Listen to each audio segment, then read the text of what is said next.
ಎಷ್ಟೊತ್ತಾಯ್ತು ಮೊದಲಿಂದ ಬರ್ಲಾಕ? ಜೋಳ ಬೀಸೋರು ಯಾರು? ಹೋಗಿ ಜೋಳ ಬೀಸು. ಆಯ್ತು ಅತ್ತಿ, ಮಾಡ್ತೀನಿ.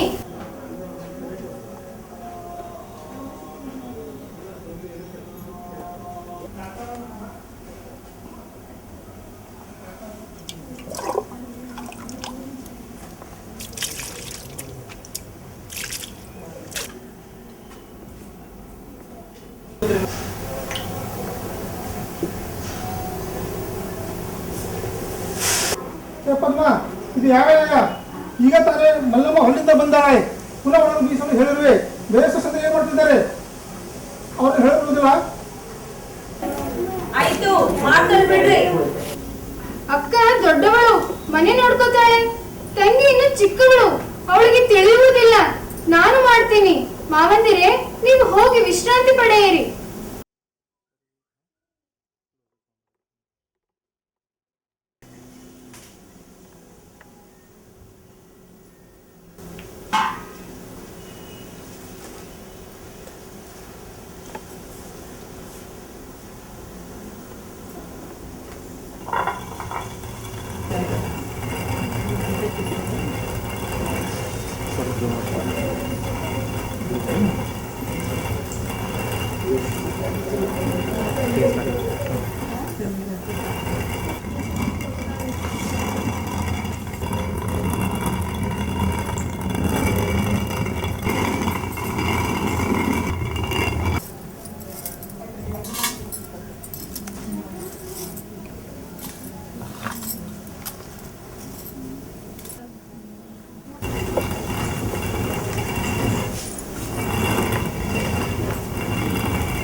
ಏನಿದು ಆಶ್ಚರ್ಯ?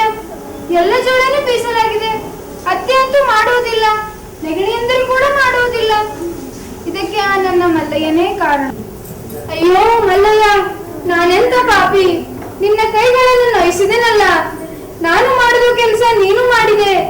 ನನ್ನ ಮನೆ ಕೆಲಸ ನಿನ್ನ ಕೈಯಿಂದ ಮಾಡಿಸಿನಲ್ಲ ತಂದೆ. ನನ್ನನ್ನು ಕ್ಷಮಿಸು, ಕ್ಷಮಿಸು ಮಲ್ಲಯ್ಯ, ನನ್ನನ್ನು ಕ್ಷಮಿಸು. ನೋಡಿದ್ರಲ್ಲ ಮಲ್ಲಮ್ಮ ತಾಯಿಗೆ ಎಷ್ಟು ಕಷ್ಟ ಕೊಡುತ್ತಿದ್ರಂತ. ಆದರೂ ಮಲ್ಲಮ್ಮ ತಾಯಿ ಸಹನೆ ಶಕ್ತಿ ಉಳ್ಳವಳು. ಒಬ್ಬಳೆ ದಿನ ಮನೆ ಕೆಲಸ ಮಾಡುವುದು, ಹೊಲಕ್ಕೆ ಹೋಗುವುದು, ದನ ಮೇಯಿಸುವುದು, ಇದೆಲ್ಲ ಆದ ಮೇಲೆ ದೇವರಲ್ಲಿ ಭಕ್ತಿ.